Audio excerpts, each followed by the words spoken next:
Assalamualaikum warahmatullahi wabarakatuh. Bertemu kembali dengan saya Anjang Rahmat Ripai dalam video pembahasan soal-soal PTS ganjil tahun pelajaran 2024-2025.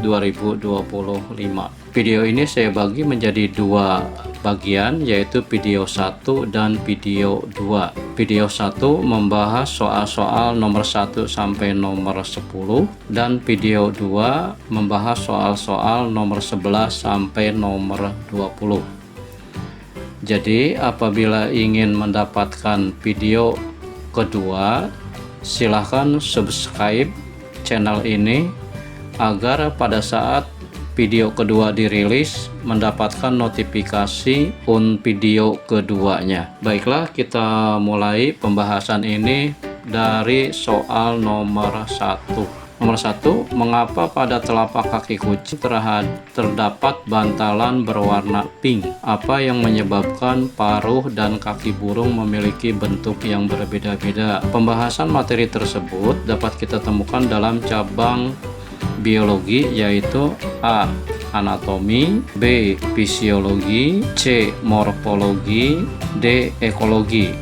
Kita bahas satu persatu. Yang pertama, anatomi. Anatomi adalah cabang biologi yang membahas tentang struktur tubuh makhluk hidup. Fisiologi adalah cabang biologi yang membahas ciri-ciri makhluk hidup, di mana ciri-ciri tersebut adalah ciri yang tidak terlihat secara langsung. C. Morfologi. Morfologi adalah cabang biologi yang membahas tentang ciri-ciri makhluk hidup yang ciri-ciri tersebut terlihat secara langsung. Dan D adalah ekologi. Ekologi adalah cabang biologi yang membahas tentang lingkungan hidup. Kalau kita perhatikan kalimat-kalimat pada soal, yaitu telapak kaki kucing terdapat bantalan berwarna pink. Kemudian paruh dan kaki burung memiliki bentuk yang berbeda-beda. Ini adalah ciri-ciri makhluk hidup yang ciri-cirinya dapat terlihat langsung. Jadi jawabannya adalah morfologi atau C. Soal nomor 2. Berikut adalah tokoh atau ilmuwan yang berjasa dalam bidang penerbangan. Yang pertama jawabannya atau A adalah Wright bersaudara dan B.J. Habibie, B. Albert Einstein dan Terry Mudd, C. Isaac Newton dan Yogi A. Erlangga, D. Thomas Alva Edison dan B.J. Habibie. Yang pertama adalah Wright bersaudara. Wright bersaudara adalah dua insinyur Amerika Serikat yang berjasa dalam penemuan pesawat terbang. Berikutnya adalah B.J. Habibie. Kita tahu beliau adalah ilmuwan Indonesia yang sangat berjasa dalam bidang penerbangan. Beliau adalah orang yang memperbaiki struktur dari baling-baling pesawat terbang. Berikutnya Albert Einstein. Albert Einstein adalah ilmuwan fisika yang terkenal dengan teori relativitasnya. Tapi beliau mendapat hadiah Nobel justru dari bidang efek fotolistrik. Sedangkan Terry Mudd adalah ilmuwan fisika nuklir yang berasal dari Indonesia. Selanjutnya Isaac Newton. Isaac Newton adalah seorang fisikawan bangsa Inggris yang merupakan orang yang sangat berpengaruh dalam bidang ilmu fisika, terutama dalam bidang mekanika. Selain itu, beliau juga seorang ahli matematika yang terkenal dengan teori binomial Newton. Berikutnya Yogi A. Erlangga. Beliau adalah seorang matematikawan dunia yang berasal dari Indonesia. Thomas Alva Edison, kita tahu beliau adalah penemu dari bola lampu listrik atau yang disebut dengan bohlam listrik. Sekarang kita lihat nomor 3. Alat laboratorium ini alatnya. Ini adalah gelas ukur berpancuran. Memiliki berbagai macam fungsi kecuali kita lihat tempat mereaksikan bahan, tempat menampung bahan kimia berupa larutan, tempat melarutkan dan memanaskan larutan, dan D adalah tempat untuk mengukur massa benda. Yang bukan tentu saja adalah tempat untuk mengukur massa benda.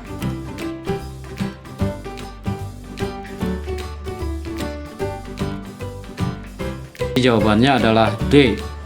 Selanjutnya nomor 4. Kita harus memahami prinsip-prinsip keselamatan kerja saat melakukan pengamatan laboratorium. Berikut ini yang bukan merupakan hal-hal yang dilakukan jika terjadi kebakaran di laboratorium. A. Memanggil unit pemadam kebakaran. B. Memadamkan api dengan APAR. APAR itu adalah singkatan dari alat pemadam kebakaran jika terjadi nyala api kecil. C. Bersikap tenang dan segera ambil tindakan pemadaman. D. Menyalakan sumber listrik agar ruangan menjadi terang. Yang bukan adalah menyalakan sumber listrik agar ruangan menjadi terang. Nomor 5. Ini adalah langkah-langkah dalam metode ilmiah. 1. Mengumpulkan data. 2. Eksperimen. 3. Kesimpulan. 4. Hipotesis. 5. Penemuan masalah. 6. Percobaan ulang. Kalau kita lihat langkah-langkah dalam metode ilmiah, pertama adalah tentu saja penemuan masalah, membuat hipotesis atau anggapan awal. Selanjutnya mengumpulkan data yang didapat dari penemuan dan hipotesis ini. Berikutnya adalah eksperimen untuk menguji dari hipotesis, terus dibuatkan kesimpulan, dan terakhir apabila kesimpulan ini sesuai dengan hipotesis maka selesai. Tapi apabila tidak sesuai maka dilakukan percobaan ulang. Jadi jawaban atau langkah-langkahnya adalah nomor 5, 4, 1, 2, 3, dan 6. Maka jawabannya adalah B. Kemudian nomor 6. Pengamatan dan percobaan sains harus menggunakan metode ilmiah yang sistematis. Manakah hal berikut ini yang bukan merupakan pengamatan atau percobaan sains?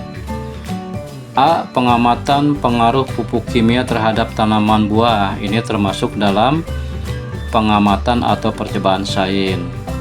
B. Percobaan untuk mengetahui nilai hambatan pada kawat. Ini juga termasuk dalam percobaan sains.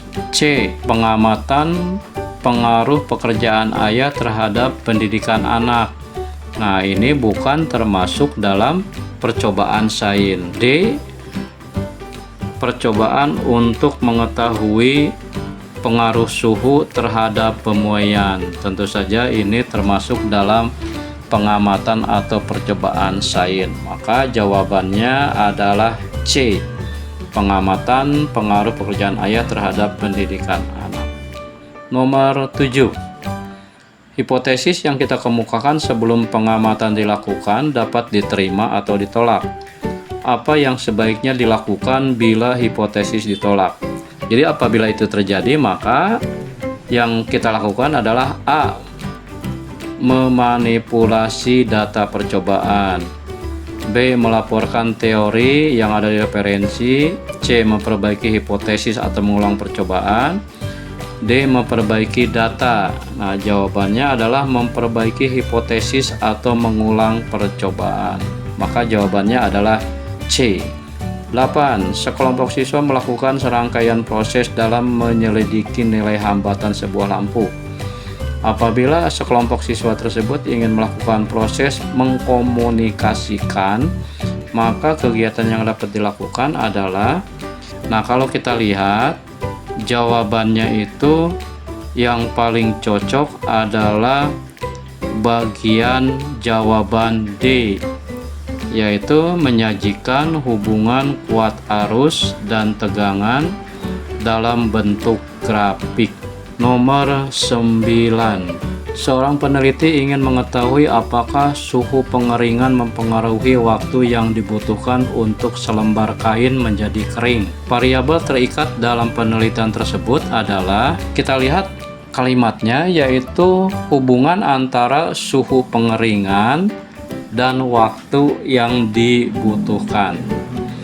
Nah, kita lihat bahwa apabila suhunya makin tinggi, maka waktu yang diperlukan makin pendek. Sedangkan apabila suhunya makin rendah, berarti waktu yang dibutuhkan semakin panjang. Maka yang menjadi variabel terikatnya adalah waktu yang dibutuhkan untuk kering. Atau jawabannya adalah B. Terakhir, soal nomor 10. Nomor 10, Santi menanam jagung dalam pot. Pada awal pengukuran, tinggi kecambah dari permukaan tanah adalah 2 cm. Selang 4 hari, ternyata tinggi kecambah menjadi 10 cm. Berapakah laju pertumbuhannya? Laju pertumbuhan itu adalah perbandingan antara pertambahan tinggi kecambah dengan waktu yang diperlukannya. Kita lihat, awal penanaman atau awal pengukuran adalah 2 cm dan di akhir pengukuran adalah 10 cm. Berarti selisihnya adalah 8 cm.